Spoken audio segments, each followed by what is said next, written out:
Hey Raghunath, tell everyone about our Patreon community. Sure, Kastubha. The Wisdom of the Sages Patreon community is an incredible online yoga resource. If you like the type of yoga wisdom and culture we share on the show, then our Patreon community is a great next step. This is a listener-supported podcast, and any level of sponsorship will unlock a wide range of live and archived classes, talks, and even workshops. Raghunath teaches, I teach, and we have a host of other excellent teachers on topics ranging from yoga philosophy, asana classes, storytelling, Ayurveda, kirtan, cooking, meditation, and a lot more. We even have an incredible online Bhakti 12-step recovery group. So if you want to check it out, go to patreon.com/wisdom of the sages. All right, let's get it on. Om Namo Bhagavate Vasudevaya. Om Namo Bhagavate Vasudevaya. Om Namo Bhagavate Vasudevaya.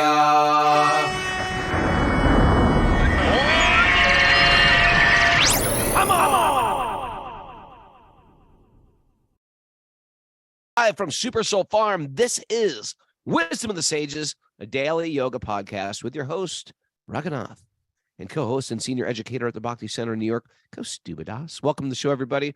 Welcome to Monday. It's Monday. It's a new day.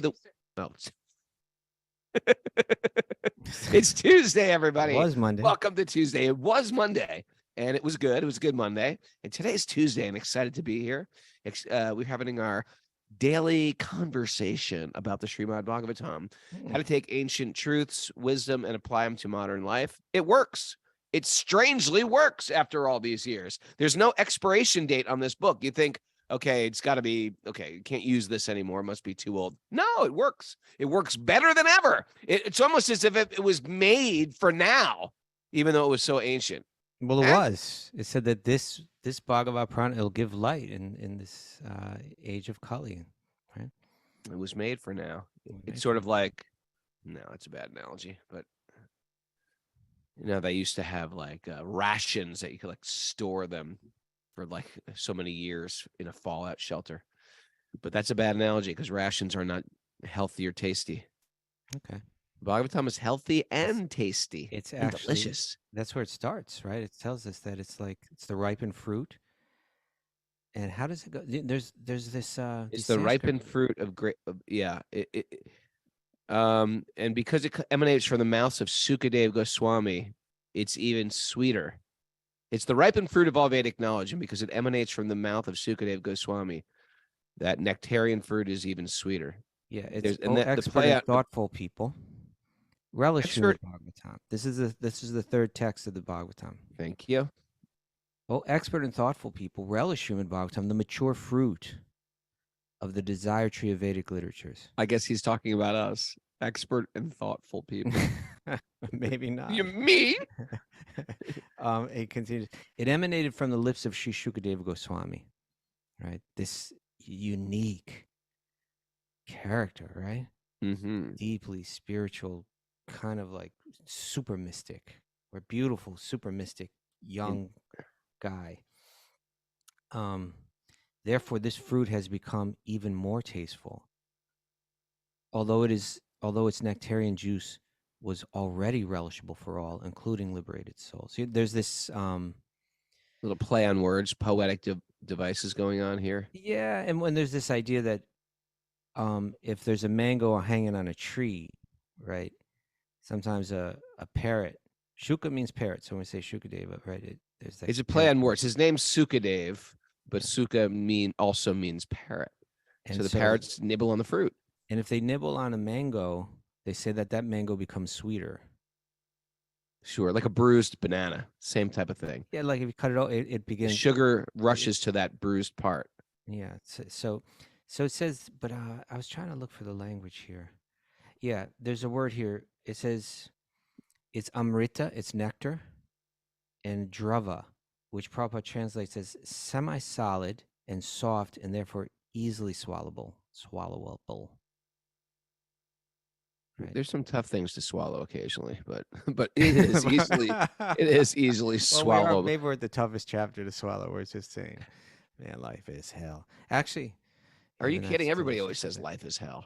Okay, then People say that, but all right, without any fine. hope. We say it with hope. We say Yeah. material life is hell. That's what we are talking about yesterday, right? Two eyes to see this world. One of Right. material pessimism, one of spiritual optimism. With that, you get the right focus, and the image that you're meant to see becomes clear, right? What we're meant to understand manifests in front of us. All right, so that's Bhagavatam, though. Srimad Bhagavatam. You know what's interesting? This is destined in the same way it was destined to be popularized in the age of Kali. It's destined to even get bigger and bigger and bigger. And we're sort of like at the ground floor. Isn't that exciting? We're at the ground floor of the Srimad Bhagavatam. Prabhupada said these will be the law books for the next 10,000 years. Interesting, right? It's a very interesting prophecy. Okay. Slow down. And we're here at the Slow down. ground floor. All right. This is here's the. Why don't we go ahead and read? This is the there's kind of like three verses. The first three verses of Bhagavatam, kind of like it's kind of like an invocation. It's kind of helping us understand what we're hearing, and then it goes into the story, right? Then it goes into the sages of Naimisharanya. But this is I'll read the verse. First three verses of the Bhagavatam. Yeah, That's what you're about to read. yeah. Well, no, I'm going to read just the third and maybe the first paragraph of the commentary. It says, "O Okay. expert and thoughtful people, relish Srimad Bhagavatam. Relish this. We're right? doing it. We're doing The that. mature fruit, right? The ripened fruit of the desired tree of Vedic literature." It's saying that, the Vedas were like, they're important texts, the Upanishads as well, even Mahabharata and Vedanta Sutra, but it hasn't fully ripened until you've gotten to Srimad Bhagavatam. You got an apple tree or a mango tree. They're beautiful. It takes a lot of cultivation. They offer light. They give shelter. They're attractive to the mind. It gets a little bigger. They flower. Ever seen an apple tree flower? Quite beautiful, charming. The buzzing bees come. So much. It adds so much to your yard to have an apple tree. And then the little buds come. It comes exciting. The little apples form. Oh, how Okay, wonderful buds. those buds are. And so it's not like it's useless, the tree. It serves so much already. But the ripened fruit of Vedic knowledge is that mature, honey-crisp apple that's coming from that tree. Okay. Hmm? Or yeah. And it says, it emanated from the lips of Sri Shukadeva Goswami. Therefore, this fruit has become even more tasteful, although its nectarian juice was already relishable for all, including liberated souls, right? It's not that this is just a stepping stone to liberation. No, it is so pure and divine and exciting that especially liberated people are interested in hearing Bhagavatam. Okay. Then this is part of the first paragraph of the commentary. Srila Prabhupada writes, in the two previous shlokas, the two previous verses, it has been definitely proved that Srimad Bhagavatam is the sublime literature which surpasses all other Vedic literatures due to its transcendental qualities. Mm-hmm. It is transcendental to all mundane activities, all conditions like cultivating good karma, things like that, and mundane knowledge, ideas of renunciation, turning your back on this world and so on. In this shloka, it is stated that Srimad Bhagavatam is not only a superior literature, but is the ripened fruit of all Vedic literatures. In other words, it is the cream of all Vedic knowledge. All the metaphors are being broken out here now, right? Yeah, the cream is the ripened fruit. which is even hard to understand cream anymore because most people, if they do still drink milk, they're drinking homogenized, pasteurized milk. No But cream. in the old days of milking cows, the cream would settle at the top, just like if you get a good quality yogurt, there's cream on the top. And that's always sort of like the tastiest and sweetest and richest. Yeah. Yeah. So the cream of the crop of Vedic literatures.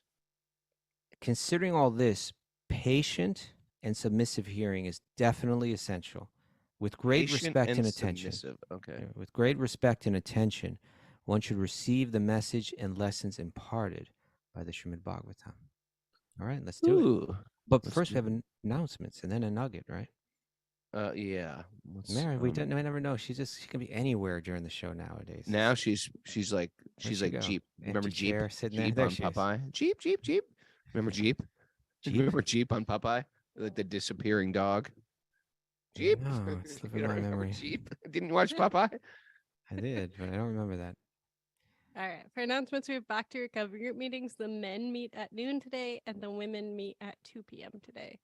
And then also Sage group signups for the next round of Sage groups are starting up Wednesday. A little closer to the mic there, Mary. What Sage groups start up on Wednesday evening at 6 p.m. Is that correct that we open for registration? The Sage group signups will begin tomorrow, Wednesday at 6 p.m.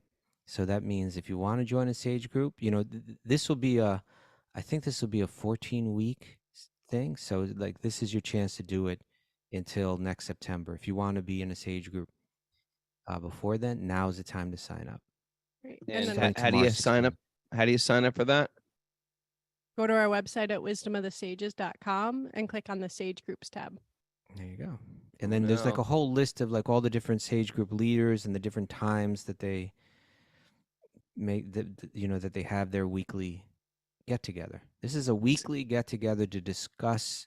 It's really about opening up and making friends and sharing your thoughts and your experiences within the context of subjects that are spoken about during the podcast. Is it anything like joining a gang? There's, from what I understand, that you are allowed out after 14 weeks. That's different. I don't think there's any kind of violent thing. There's no hazing involved. Yeah. I don't believe there's crime involved in it at all. There's no crime involved in Sage groups. So there are some key differences, but that sense of belonging and being there for one another, that's definitely protection. Did I ever tell you about that? It's like I have this thing. You were there. I think you were there. I love when Kostuba picks up a squirrel and just runs with it. This is okay. Bring it back. We're selling Sukadeva Goswami. Go on, tell me. I had you over for pizza in my apartment over on 96th Street. I had Radha Swami, Janavi, Vera, Jagir Dart. You remember that time? And somehow the subject turned to the Hells Angels, right? Yeah, tell me about it. I can't remember. Because they had their place over there on 3rd Street, and when we were growing up, they were kind of like they had a certain prominence in the neighborhood. They had a certain prominence in our community, and it was like the safest. Back when the Lower East Side was the most dangerous place, that was the safest street in New York. Well, safest if you didn't upset them in any way. Yes. Then it was not safe. Everyone just would tiptoed down that street. And so we were discussing the Hells Angels, and then Genevieve, in her innocent way, said, naivety in her. What are the fawn-like? What are they all about? These Hells Angels? Are they angels from hell? Or? But this just shows like this happens to me so many times in my life where I speak something that I think is relatively, like everybody understands, well informed or intelligent or deep or whatever, and then Radha Swami speaks and just makes just takes it to a whole nother level. It makes me look like a glowworm. What happened? So Genevieve says, like, what are the Hells Angels all about? And I said, well, they have this kind of idea that like there's 1% of the people don't follow the rules of society, like they're free, and and so on. I forget it. I was going that direction with it, and then Radha Swami said, but it also has to do with brotherhood. that the Sage groups are like Hells Angels, and that's it. That's my point. Maybe they should all develop, besides whatever else they do, develop like a gang name. Each Sage group gets to develop a gang name. Well, yeah. Any case, if you want to join a Sage gang, let's change the name to the Sage Gang. That'll be you sign up. It begins at 6 p.m. tomorrow on our website. It'll open up and you get the opportunity. And the thing is, if you want to join a particular group, there's only about like 7 men's people. Group, LGBTQ. There are some gun smuggling, gambling group. There are some groups with different themes. Theme doesn't mean that that's what they talk about every day, but it's just like a shared background. Like, tribal say I'm a background. parent, then I could be in a group with other parents. Or Okay, some I groups like are that. women's groups, some groups are men's groups. There's an LGBT group. There's a couple. I think we're going to open up our third Spanish group. For people where Spanish is their first language. So, but most of the groups don't have like a particular theme like that. But the point was, there's only 7 or 8 people allowed in each group, so it behooves you, if you want to get into a particular group, to sign up early. But if Yes. not, well, if we're going to That find a group means where you at wanna 6 be. p.m. tomorrow, you're on the computer. The circuits are going to be jammed. There's going to be operators standing by. Yeah. All right. So that starts tomorrow. Okay. One last announcement is me and the spiritual scientists are doing an all-day affair at Super Soul Farm, 1 to 7 p.m. on May 20th. If you want to come on down to the farm. All right. How are we going to can get do him it. back on the farm? Get him back on the farm. Me and him are going to ride sheep around. Okay, let's get serious. Okay. You know, we got a nugget today. Do you know who it's from, Ragnath? Have you even Mm, looked? I sent these to you early. I sent this one to you yesterday. Just Never 'cause you send me the nuggets a day before. I can't do, because at that can't- point I'm always like, I can't think about tomorrow. I'm still lost in today. Okay. You're so prepared. You're like days ahead of your nuggets. I thought you would appreciate that. I thought that would give you time to think about it. It just makes me panic. Okay. Like he's already a day ahead of me. So have you got it? Yeah, this is from Gustave Thibon. I think yeah. I think it's Thibon. pronounced Thibon. Thibon. He was a French philosopher. Hmm. All right. There's a lot of philosophers in France. You feel you are hedged in. You dream of escape, but beware of the mirages. No, we were talking about mirages yesterday, right? Yeah. Do not run or fly away in order to get free. Rather dig in the narrow place which has been given you. Interesting. You will find God there and everything. God does not float on your horizon. He sleeps in your substance. Mm. Vanity runs, love digs. Oh, Vanity, how's that for a that's a t-shirt? big one. Vanity runs, love digs. If you fly away from yourself, your prison will run with you and will close in because of the wind of your flight. Interesting. You understand that? You get that Not one? really, not really yet. If you go deep down into yourself, it will disappear in paradise. This is similar to when we say don't go wide, go deep. I think there is a similarity there. Yeah, you know, he's saying you feel you're hedged in. I mean, I think people feel like that in general. Right? Oh, I'm stuck in this job. I'm stuck in this circumstance. I'm stuck in this relationship. I'm stuck in these. You know what I'm saying? Yeah, You people feel you're hedged stuck. in. You dream of escape, Mm. right? If only I could make enough money to do this. If only I could, you know, I'm dreaming of if I wasn't locked down in this way in life, how much better life would be. I begin to think of running off to a distant horizon. Something's out there that I need to be happy, right? Yeah. But he says, do not run or fly away in order to get free. Rather dig in the narrow place which has been given you. You will find God there and everything. Okay, so now he's continuing on this theme, right? God does not float on your horizon. He sleeps in your substance, right? It's not that you're going to run somewhere else and find it. It's right where you are right now. You know, I need to run off to an ashram. Not necessarily, right? I need to leave this job. Not necessarily, but maybe. but maybe. Vanity runs. If you fly away. Okay, so let's just deal with this right now. You know what I think sometimes we're gonna. What? That if we buy into the idea of karma,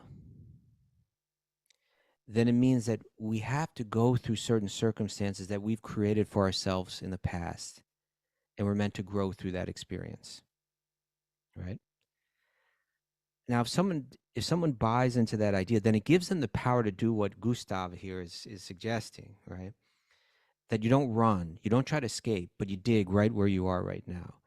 I'll Yeah. go through this in life, And I think w- the the the potential um trap, I don't know if trap is really the right word, but like the what we fall into, the different kind of cycles that we fall into, is that we run to something else, but he says our prison goes with you.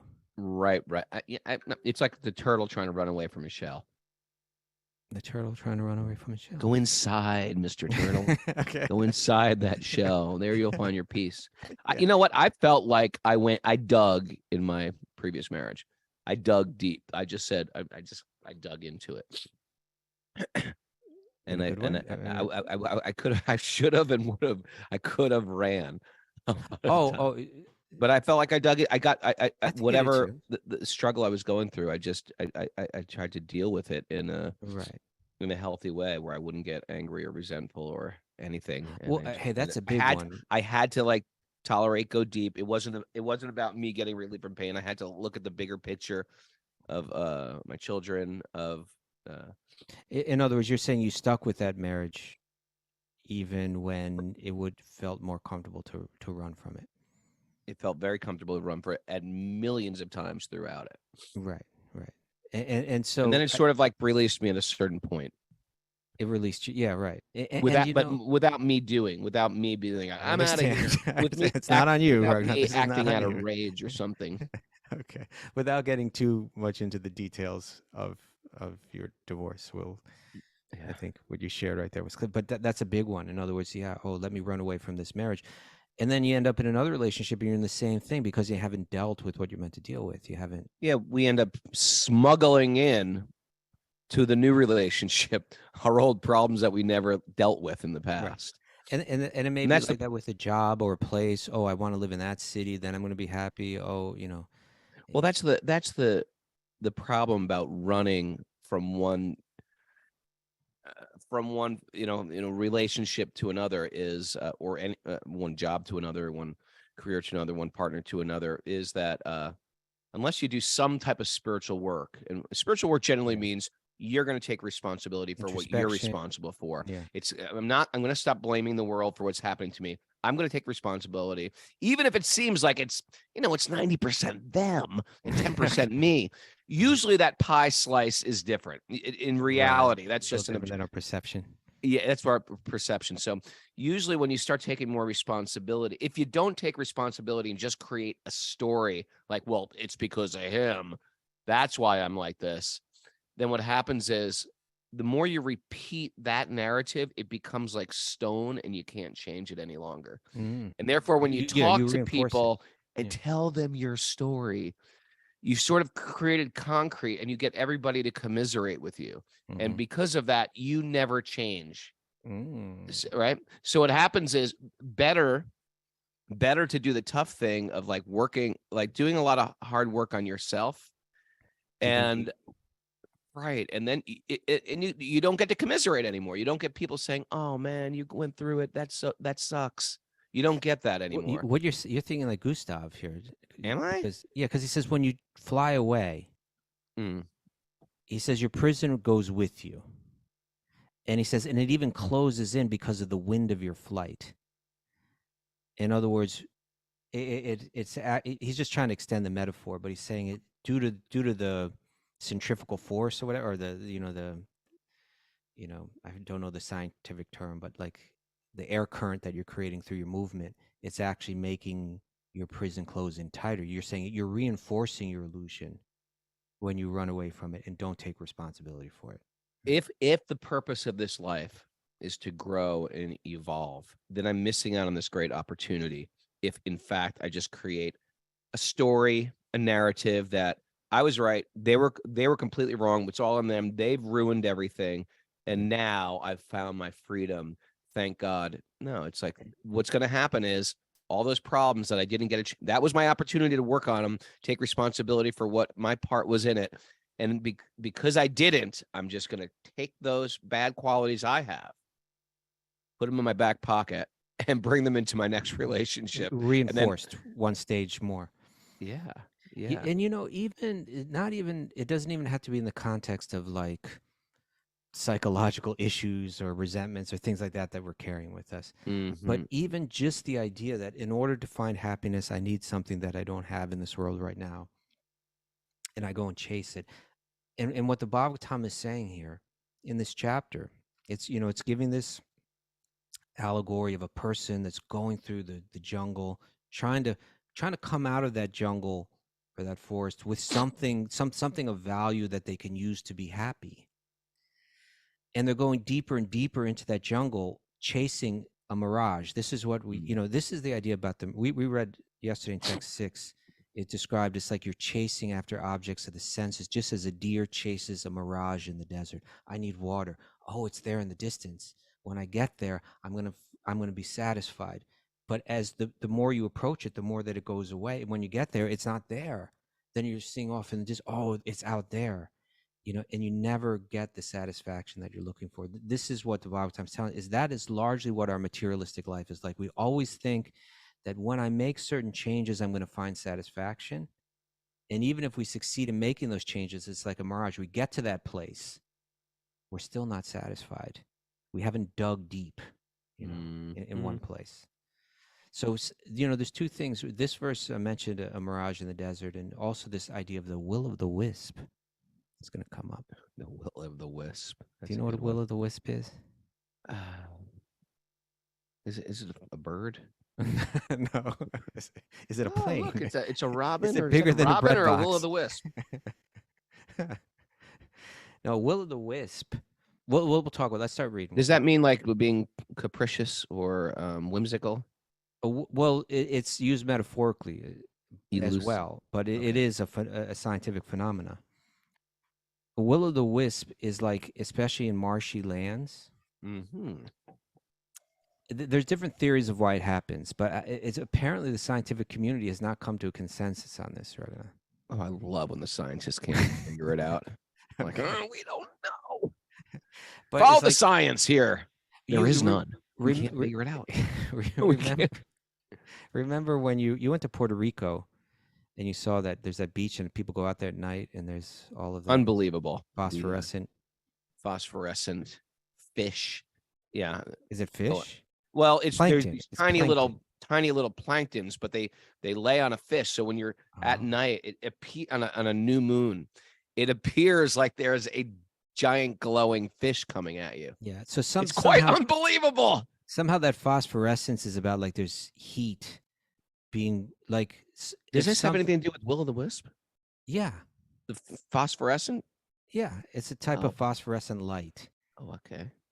So like from what little research I did, phosphorescence, it's a process in which energy absorbed in a substance is released relatively slowly in the form of light. Hmm. And so that there's that beach in Puerto Rico where there's this phenomenon going on like crazy. For some reason the conditions are just right there, and you go out there at night and there's all this glowing going on in the water. Yeah. Unbelievable. And so will o' the wisp is something like that, where one theory, I think the most widely accepted theory is that like there's say like dead animals buried under, like down underneath the marsh, and as their bodies what's the word, not Decompose. disintegrate, but like, decompose. As their bodies decompose, the mixture of the carbon and the different things, it creates a certain kind of phosphorescent light. And so if you see that at a distance, it looks like, oh, there's warmth over there, like there's fire or something like that. But it's similar as when you get there, it disappears. Whether it's just like, it may be due to the fact that just the air currents that you create kind of dissipated. And so these are two analogies that help us, that the Bhagavatam is kind of drawing on to illustrate for us the idea that, yeah, we think my happiness lies there, and then when I get there, it's not there. And you get desperate running around the forest like that, running around the jungle. It's like you because you put in so much energy to get there, Mm. and you're looking for some kind of shelter, whether it's water or whether it's warmth. You become desperate for it, and then you get you get to that place where you thought you would find it, and it's not there, and then you start to chase it more and more, saying that's what we're doing in this material world. Rather, listen to Gustave, dig deep. Right? Like that. Okay. Like So that. shall we dig in now? Yeah. Let's dig deep right now. Narayanam namaskritya naram chaiva narottamam devim saraswatim vyasam tato jayam udirayat. Before reciting the Srimad Bhagavatam, which is our very means of conquest, one should offer respectful obeisances to the Supreme Lord Narayan. Unto Narayan Rishi, the supremest human being, unto Mother Saraswati, the goddess of learning, and to Srila Vyasadeva, the author. Nasta prayeshva badreshu nityam bhagavat sevaya bhagavati uttama bhaktir bhavati naishtaki. By regular attendance in classes in the Bhagavatam and by rendering service to the pure devotees, all that is troublesome to the heart will become eradicated. And loving service to the Supreme Lord, who is praised with transcendental songs, will be established as an irrevocable fact. Om Agyanatimarandasya Gyananjanashalakaya Chakshurunmidatam Nena Tasmai Shri Gurave Namaha.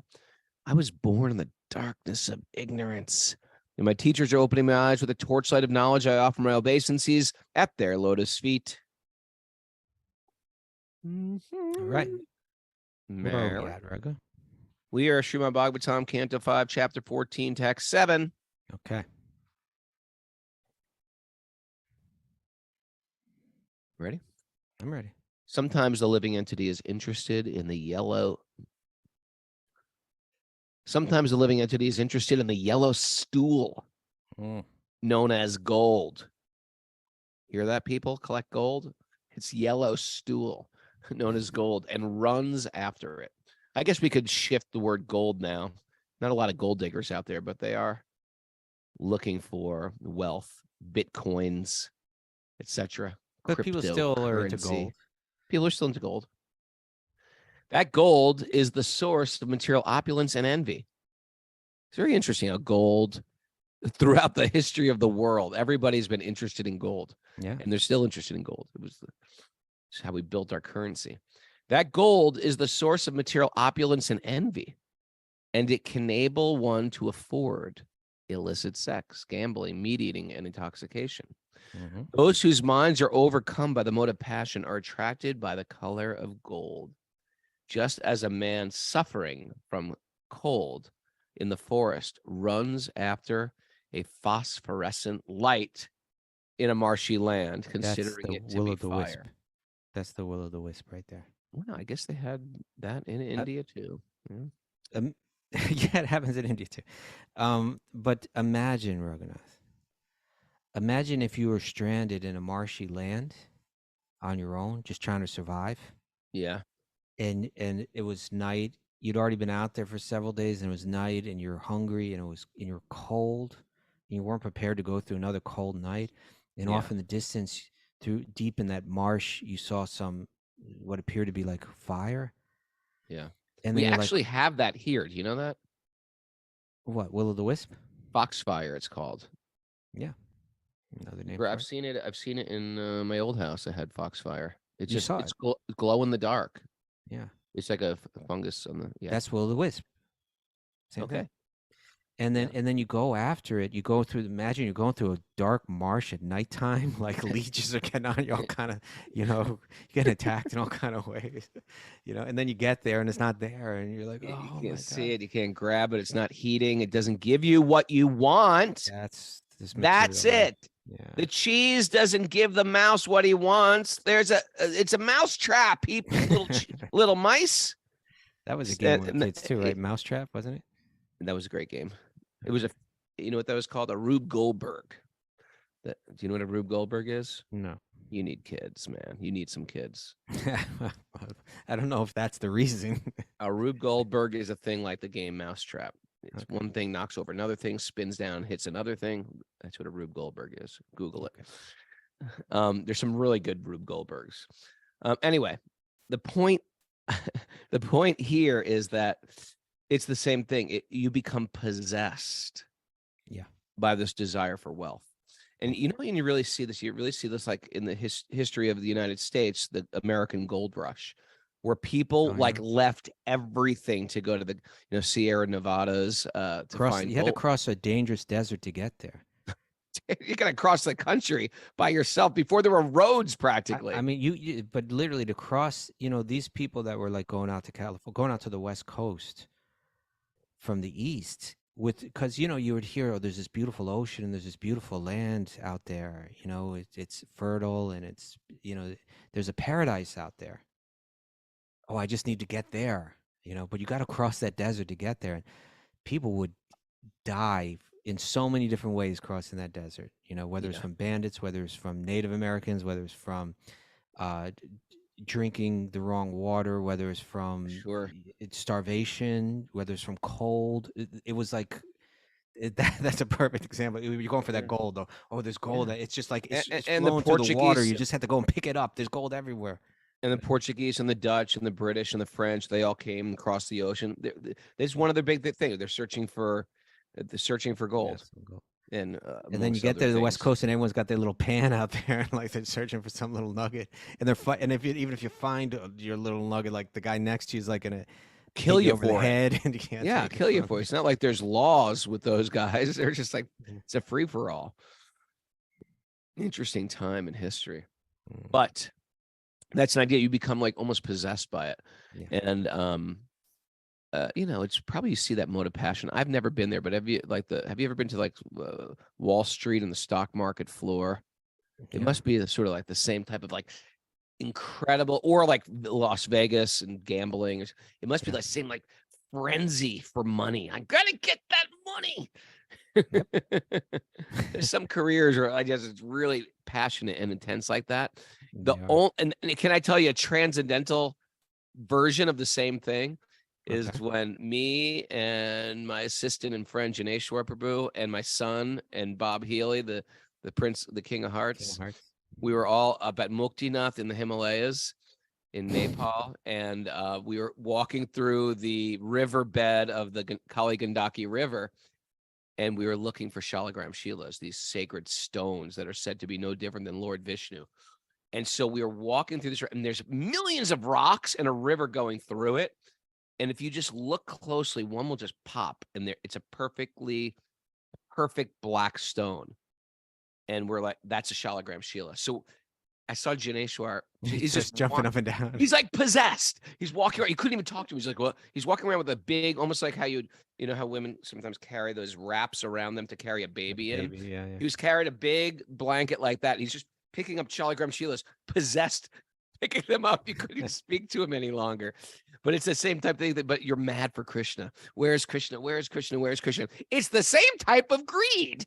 Yeah. But it's directed now towards Krishna. That's that interesting thing is mentioned in the Bhakti Rasamrita Sindhu, right? That what is the qualification for this very deep level of bhakti? Actually, it's lobha. It's greed, but it's a different type of greed. Right? Yeah. When you really want bhakti, when you really want pure devotion, that's when you get when you want nothing more than that. When you're possessed by it, just like a gold rush guy, ready to take on all the danger, whatever it is. That's what I want. Right? That's what we do. In pilgrimage. Sometimes in pilgrimage, people are just coming because they don't. They went to a yoga class and I said something spiritual, or they like the kirtan, and then when the whole pilgrimage, you build them up to create a greed. And by the time they get to Vrindavan, they're one, where's Govardhan Hill? Where's Radha Kund? Where's Vamsivat? That's what we want when we go on pilgrimage. You want that greed. I want to see this. I want to go here. I want to do this. That type of almost like it's like a mental obsession, but towards things that lift us higher. Right? Or to chant and to have kirtan. That's the type of greed or obsession we want. That's the positive. The digging in that we're talking about, because you can have that and you can carry that anywhere you are. It's not like getting. I was thinking as you were talking. It's a theme common in art and poetry and music. I've been searching and searching and searching and searching, but I still haven't found what I'm looking for. Yeah, that strikes a chord in the hearts of people. That idea. What idea? Were you not listening to what I said 3 I seconds? was, but I added a song. Was my song right on with what you were going to say? Was exactly. Yeah, it was right on. Oh, well, there we go. Okay. So, yeah, but that idea that ultimately I'm searching for happiness, and maybe in the form of love. Commonly it's in the form of love. But I'm searching, and I still haven't found it. That is a deeply rooted part of the human experience, right? Bhagavatam is laying it out for us in this chapter. Accumulating. Interesting, huh? Accumulating. What's that? Accumulating things. It's an interesting thing to analyze greed. Yeah. Because there's a desire to accumulate. It'll never satiate. You're looking But for a rhyme. another fish takes the bait. Okay. Text let's go number on. 8. Text number 8. Oh, that rhymed too. Sometimes the conditioned soul is absorbed in finding the residential quarters or apartments That's another part of life, right? and Finding getting a a home. supply of water and the riches to maintain his body, right? That seems normal. That seems healthy. Absorbed in acquiring a variety of necessities, he forgets everything and perpetually runs around the forest of material existence. Oh man. Absorbed in it's- acquiring varieties of it's necessities. talking about the basic wants and needs, like sex. We're chasing after sex. We're looking for the right apartment. We're looking to make the right money. And it's, whether it's gold. So it's like these are the things that we fight for. These are the things that we struggle for. These are the things that we chase in this world. This Prabhupada in this commentary here is a short one, but it's like it just kind of. It's kind of like the whole material existence in one paragraph here. Want to read? No, can you read it? Yeah. As originally mentioned, a poor man belonging to the mercantile community goes to the forest to get some cheap goods to bring back to the city to sell at a profit. Right? I'm gonna go in there. I'm gonna find I'm gonna find some gold. I'm gonna whatever. I'm gonna go off into the forest. That's not a cheap good. Well, cheap meaning I think Kusha grass. How about kusha grass? I think what he means by cheap is like he's going to be able to sell it for more. He's going to acquire it without having to spend, and he's going to sell it for more. All right. He is so absorbed in the thought of maintaining body and soul together that he forgets his original relationship with Krishna and seeks only the bodily comforts. Thus, material activities are the conditioned soul's only engagement. We get so caught up in those wants or so-called needs that we forget about the purpose of our life, right? Mm-hmm. Not knowing the aim of life, the materialist perpetually wanders in material existence. That's struggling to get the necessities of life. This is I my still life. haven't found what I'm looking for. Right? This is my life. This is my life. Not understanding the aim of life, even though he acquires sufficient necessities. Mm-hmm. Okay, I have enough money. My home is suitable, right? I have a decent partner in life here, Still, he manufactures artificial necessities.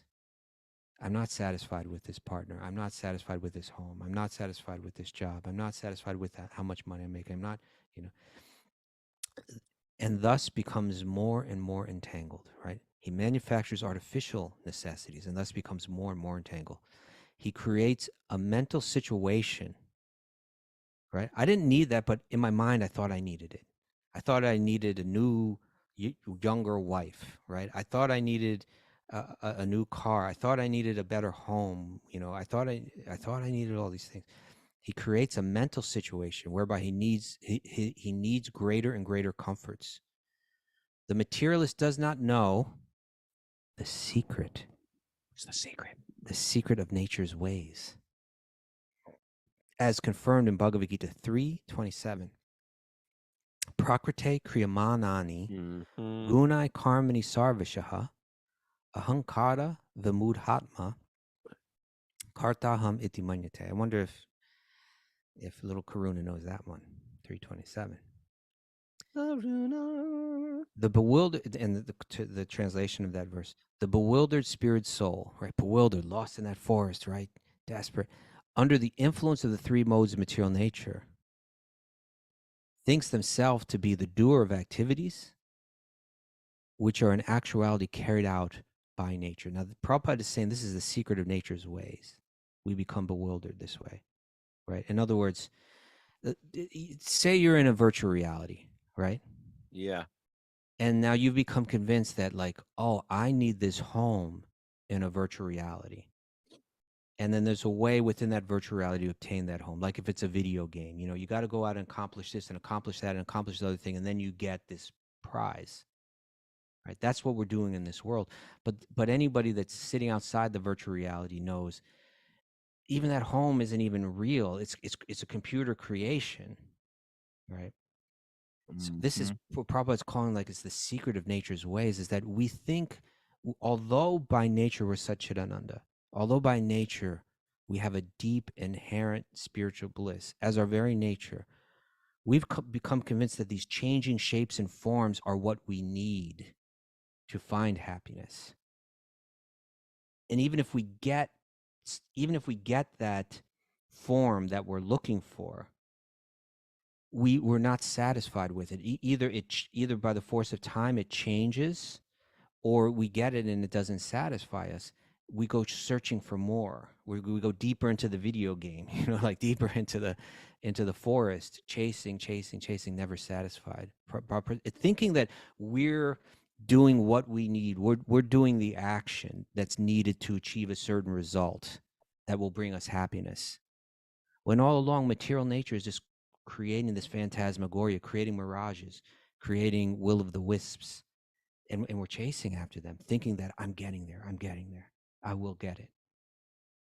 That's the secret. Interesting. Yeah, I think there's a fine line between, like, you got to take care of yourself and But don't try to walk back the message of the Bhagavatam. Taking care of yourself and how much is taking care, right? You got to make some endeavor, but at the same time, you got to trust. Yeah. You got to trust, and you got to work, but at the same time, you got to say, well, there's karma also here. Raghunath, what you're saying, kind of what you're saying, we could have done the whole show on this verse, Raghunath. Yeah. Not this, the verse I'm thinking of, Isavashya midam sarvam. You know that one? From Ishopanishad. Yeah. Isavashya midam sarvam. Yad kincha jagatyam jagat. Tena tyaktena bunjitaha. Ma gridha kasyasvidhanam. That everything within this universe is ultimately owned by Krishna and is controlled by Krishna. And one should therefore accept only those things that are necessary for oneself, which are set aside as their quota. And one should not accept other things, knowing well to whom they belong. That's so good. Right. And then the next verse says, one may aspire to live for hundreds of years if they continuously go on working in that way. For that sort of work does not bind one to the law of karma. And there's no, and then it says there's no alternative to this way for mankind. Right. So in other words, what you're saying is true. Yeah.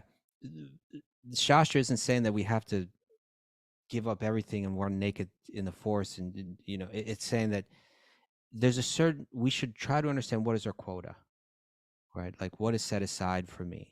What is reasonable? What are the true necessities, right? And I really think it's sort of. And what? And also occasional occasional trips to Disneyland. Did you end up looking at Google, YouTube searching that? It was pretty funny. It was funny. Yeah. And not only that, I also, what else I Googled? How much does it cost to go to Disneyland? Oh, really? Like for a family of 4 to go to Disneyland? Yeah. $1,000?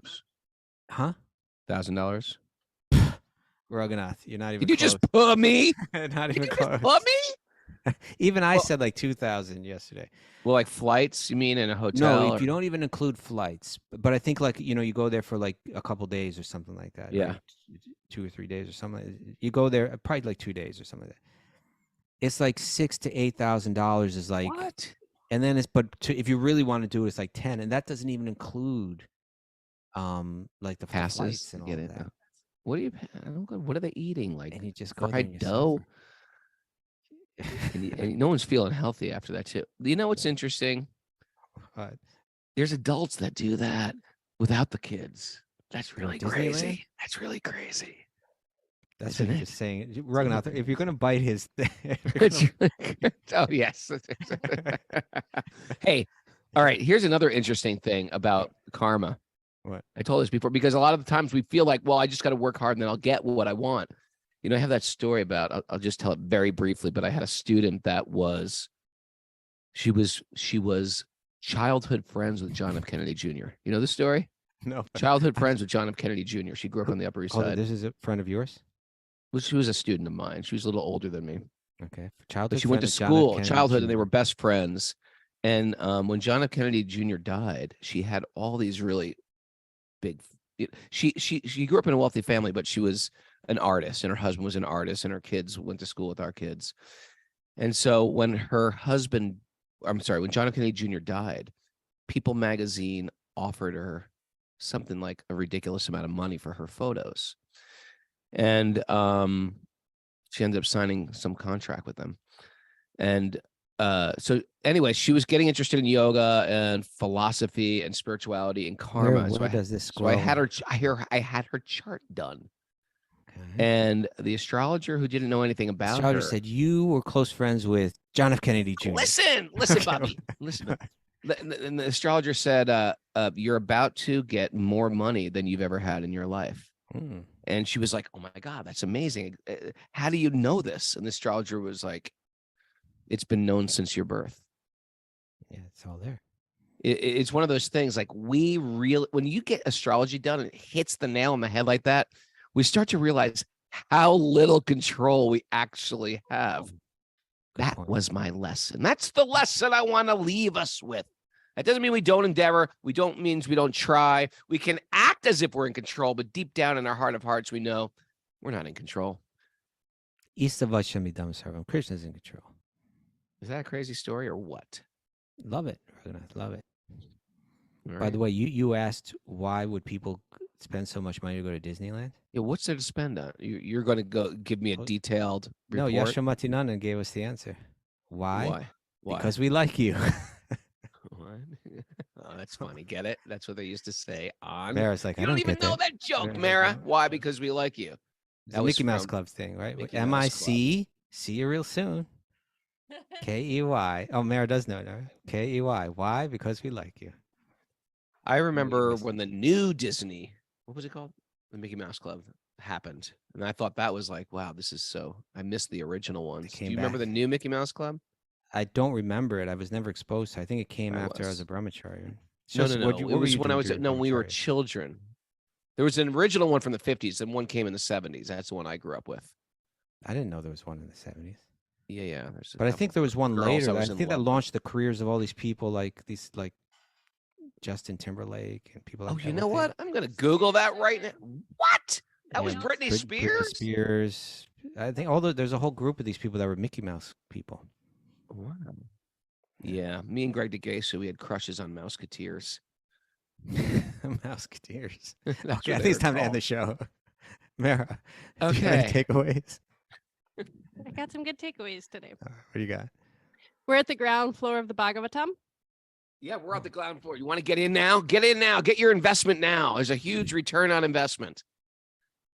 It's called Prema Bhakti. That's Okay. wait a second. There's no money? No. You get on the ground. Just the opposite. Don't run or fly away. Stay and dig. That's right. Oh, I like that. Don't run away. Stay and dig. Will-o'-the-wisp doesn't give you what you want. No. No, it's marshland. There was swamp. Did anyone come up with the one that Gustave had? What was it again? Vanity runs, love digs. How about that one? That's a good one. I like Yeah. that. Yeah. That's yours. That's all yours. Be greedy for spiritual life. That's trying to I think you of guys would some like that song. one. He's got nothing. He's got nothing. I was trying to think of a greedy song, but I couldn't. You can't buy happiness, only rent the illusion of it. No. Only rent the illusion. There's no purchase. Money comes, money goes, but love of Godhead is forever. Oh. That sounds like a song. Money comes, money goes. The love of Godhead. I've Act- never even heard the word Godhead before I became a devotee. Yeah. Back to Godhead. I was like, what is that? Are you sure you want to go back? Act as if we're in control, but understand deeply Krishna is the controller. All right. We had a show about this, talking about Godhead. It's like a British idea of a heavenly place. Is that correct? I'm not The sure. meaning of Godhead? There's a distinction between God and Godhead. We'll research it for tomorrow. Let's research that for tomorrow. Let's see. If we're gonna say, hey, you get to go back to Godhead, we're like, well, what is it? Get to go back? It's like the headquarters. And The headquarters. That's good. join a Sage gang. Join a Sage gang. You want to get tough? You want to extort money from your other Sage groups? Just kidding. It's got nothing to. Other Sage groups.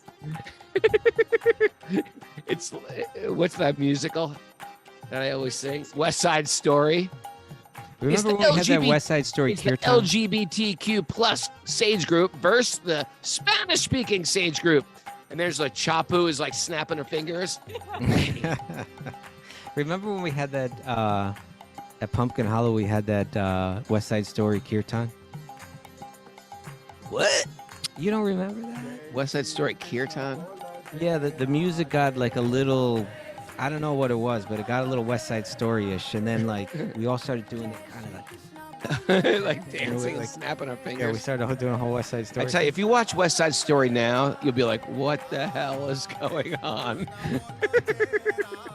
Why? It was like pure like 50s entertainment. It was a different time. Shark 70s, Dance. 70s took it up a notch to Tommy, Did you ever see that? Jesus Christ superstar. You ever see that Saturday Night Live skit where like it's like a West Side Story thing, like these gang members and they're sitting on the stoop and they're talking about like the other gang, and then one of them gets up and breaks into a song, but one of them is not into it. He's like, "What the hell was that?" Like, have you seen that one? No. have to Why don't you find search it. that out? And I'll find the one from Flight of the Conchords did a really great one too. Thanks everybody for joining us. Forgot to say that. Thank you, Zoomers. You want to be a Zoomer? You contact Miss Mara. She's the one that's always looking bored when I speak. It's not bored. Looking It's down. flabbergasted, He Raghunath. yawns. I'm like saying something like emotional and passionate, and she's like, yeah, like a lion, just yawning in the background.